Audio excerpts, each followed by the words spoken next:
So when people want to start living in a school bus, the usual goal is because they want to travel. And the most important thing about traveling is being able to move and be agile and get where you want to go. And if you have the means to fit your entire life into a small vehicle, it's hard to beat a short bus. A 5-window short bus like this can really get you into some pretty amazing places, including just about every regular sized parking spot in North America. And if you pick a bus like this, which is a 1998 with the 7.3 Powerstroke, the bonus you get is a vehicle that has a lot of get up and go. Woo-wee! And so just like that, we're going 55 miles an hour. You can't do that in a 40-foot school bus. Having lived in a 40-foot bus and having traveled in a 35, a 30, and a 37-foot bus, and then spent a whole summer living in an 18-foot Toyota Sunraider, I can tell you that every time I drove that Sunraider and could go anywhere I wanted, park in any parking spot I wanted, without having to think about the size of the rig I was in, it was magic, and I cherished every one of those moments. And that's what makes this bus special, because not only is it short, but it's got headroom, and it's got a big engine, and it's got a lot of other features that make it a unicorn. So I'm gonna head back to the shop, and I'm gonna show you all the reasons I think this is the perfect build platform if you're a tall fella looking for a short bus.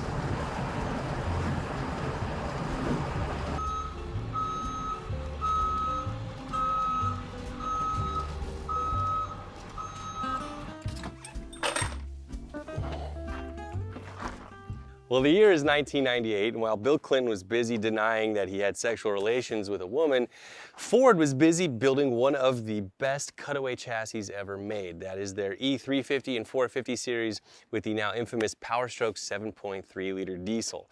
And to top that off, Collins, the school bus manufacturer, was putting some of my favorite bus bodies on top of that platform, just like they did here with this 5-window, high-roof platform.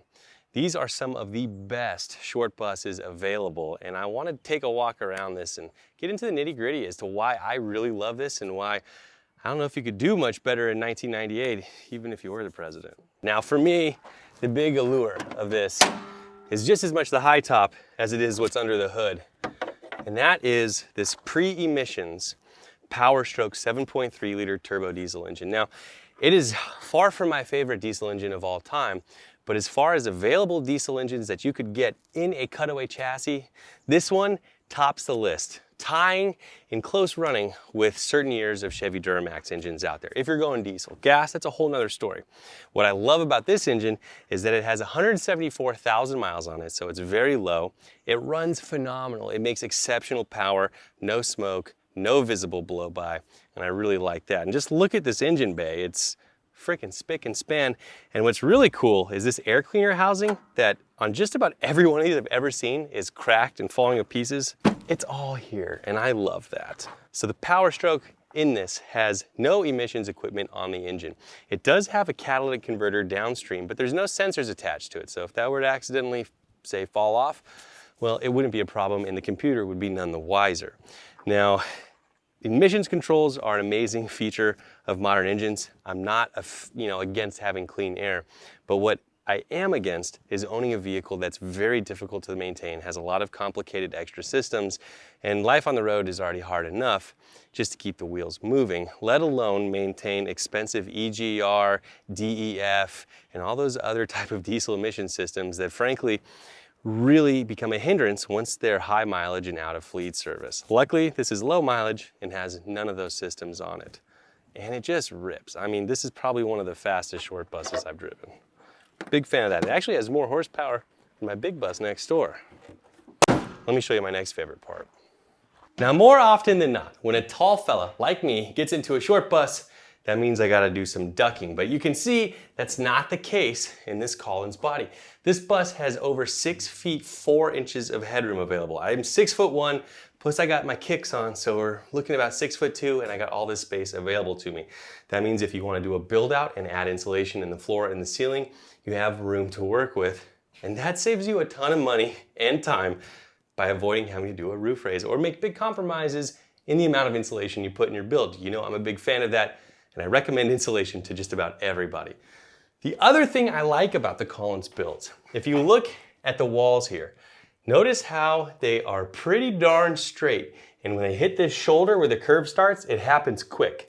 On say a Bluebird or a Thomas, that round over, well, it really takes its time going from vertical to horizontal.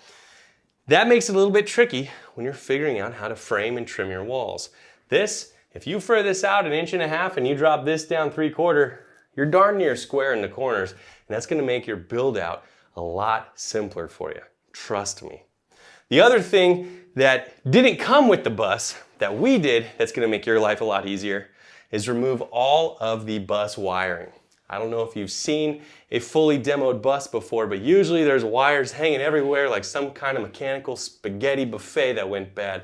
But in this bus, thanks to my good friend Alex, Nomadic Alpha, you can follow him on Instagram, we went through, he did most of the work, and detoxed all of that system, including those pesky interlock switches that'll keep the bus from starting if everything isn't locked and latched just right.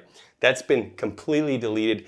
We spliced back the connection that they severed at the factory to put in that whole harness. So you're never gonna be barred from starting the bus based on something you do back here. We also removed the interior AC unit, so you don't have to deal with taking it to a shop and having them evacuate the lines and remove the unit for you. We already took care of that. So what you have in here is truly a blank canvas. The fiberglass insulation has been removed. As you can see, it's pretty darn clean in here. Smells like a bus ready for a build out if you ask me.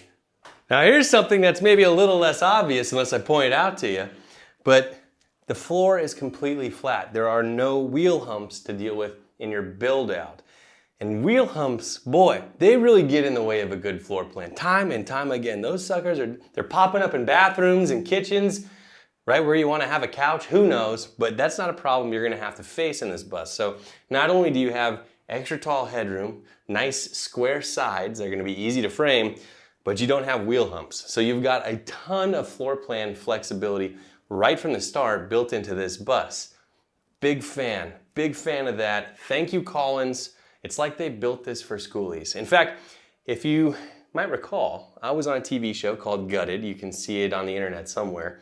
We had 5 days to convert a 5-window bus, and they asked us, hey, what's your dream bus if we can find one for you? You better believe we picked a 5-window Collins, and I think it's obvious why, right? Because they're perfect. Now, if you might recall, Brianna and I picked this up from the Oroville Union High School District, bone stock, about 4 months ago.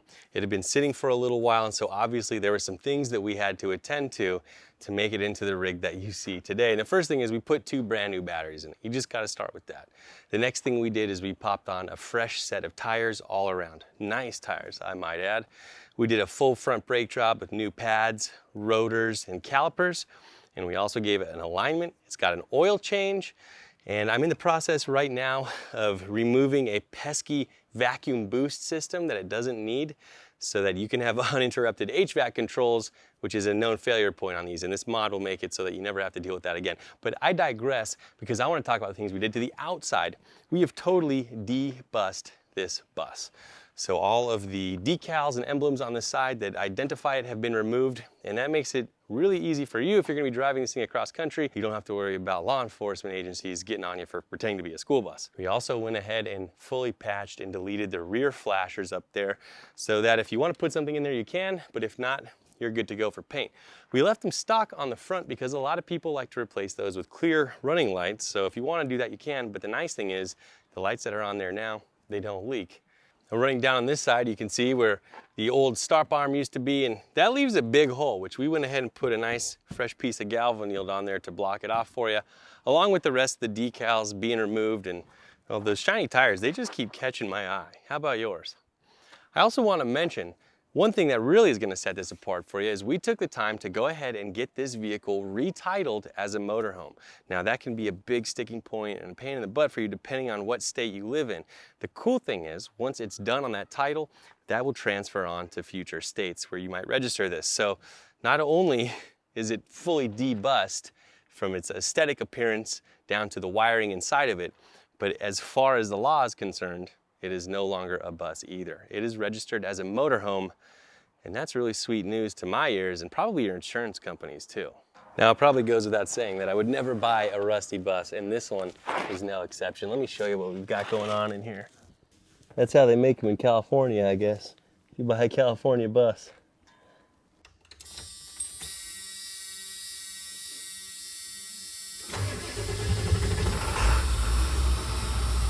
Boom. Looking good. So sure, this bus has a forehead that only Frankenstein's mother could love, but I think that forehead is why I give it 5 stars. Because not only does it have a simple yet powerful drivetrain that's gonna get you where you need to go, it's short enough to fit where you gotta park it, and it's got the headroom to make it livable once you get there. If you add to that the fact that it's got flat floors, no emissions, it's already titled as an RV, and came from California where rust, I guess, just doesn't exist and people don't get old just like vehicles, well then I think it becomes the perfect build platform for your future home on wheels, and that is why today we are offering it up for sale as it sits right here at our shop. If you're interested, send an email to info@chuckcassidy.com. The asking price is in the description below, and you can hit me up if you have any questions or comments. I don't think it'll last long, at least not at this price. Hopefully it'll last a long time in your life if you're the buyer, but I think it's a really special bus and well deserving of that unicorn title that I'm bestowing upon it today.